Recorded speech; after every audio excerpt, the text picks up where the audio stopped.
tidak seorang pun dalam kalangan kita yang tidak melakukan dosa. Dosa boleh berlaku atau boleh terjadi pada setiap peringkat umur dan golongan, sama ada golongan muda maupun golongan tua.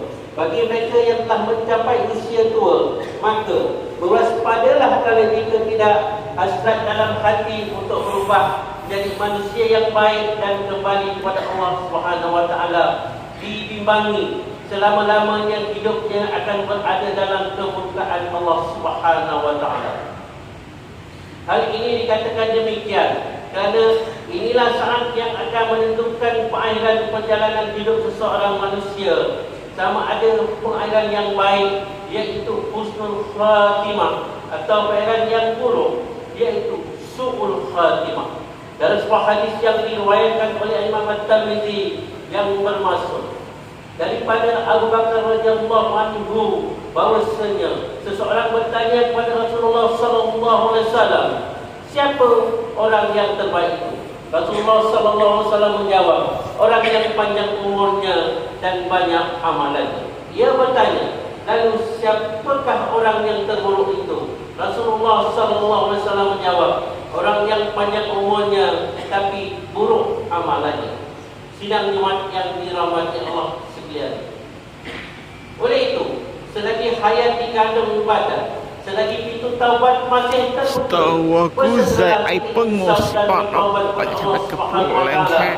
kerana kita tidak mengetahui, Setahu aku Fendi mau simpan pada sampai ke pulau lengkap. sebentar lagi, mungkin malam nanti dan mungkin pada hari esok. Oleh itu, rahmat dan kasih sayang Allah Subhanahu wa taala ini harus kita rebut melalui jalan keinsapan dan bertaubat memohon keampunan kepadanya. Dalam erti kata yang lain, jangan kita berlengah-lengah atau bertanggung dalam mensafi dan menyesali dosa yang dilakukan. Sebaliknya, bersegeralah bertaubat dan memohon keampunan daripada Allah Subhanahu wa taala dengan azam yang kuat untuk tidak lagi mengulangi segala perbuatan yang merugikan kehidupan di dunia dan di akhirat.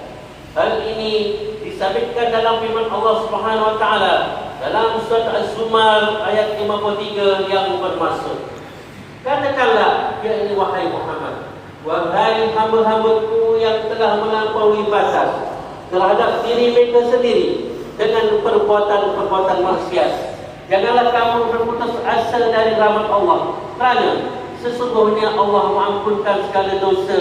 Sesungguhnya Dialah Dua yang Maha Pengampun lagi Maha Penyayang. Selain itu, pada masa yang sama, kita juga harus sentiasa berusaha memperbaiki dan meningkatkan amal ibadat kita, meliputi ibadat yang wajib maupun yang sunat. Sekiranya hari ini kita hanya menunaikan salat fardu, maka tingkatkanlah amal ibadat kita melaksanakan salat-salat sunat. Seandainya kita terlibat dengan perbuatan-perbuatan maksiat, maka jauhi dan tinggalkanlah.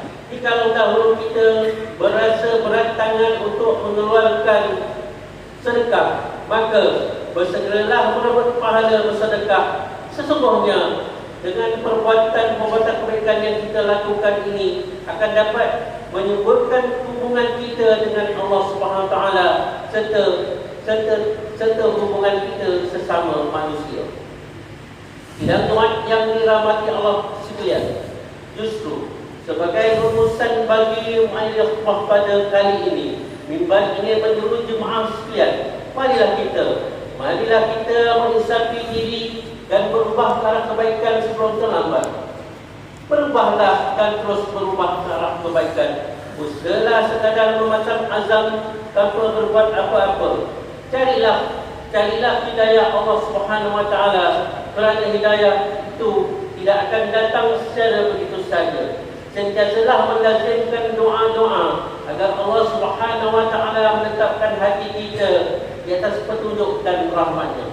Ayo kita sama-sama berhijrah sebelum terlewat dan jadikanlah amalan menginsafi diri dan bertaubat secara berterusan sebagai rutin kehidupan kita. Semoga taubat kita semua diterima Allah Subhanahu wa taala. Sebagaimana firman dalam surah Asy-Syura ayat 25 yang bermaksud, Dan dialah Tuhan yang menerima taubat dari hamba-hambanya, yakni yang bertaubat, serta memaafkan kejahatan-kejahatan yang mereka lakukan, dan dia mengetahui akan apa yang kamu semua kerjakan. Barakallahu li wa lakum bil Qur'anil azim wa nafa'ani wa iyyakum bima fihi minal ayati wa dhikril hakim wa taqabbala minni wa minkum tilawatahu innahu was-sami'ul 'alim. Aku qawlihi hadza wa taqullaha wa li wa lakum.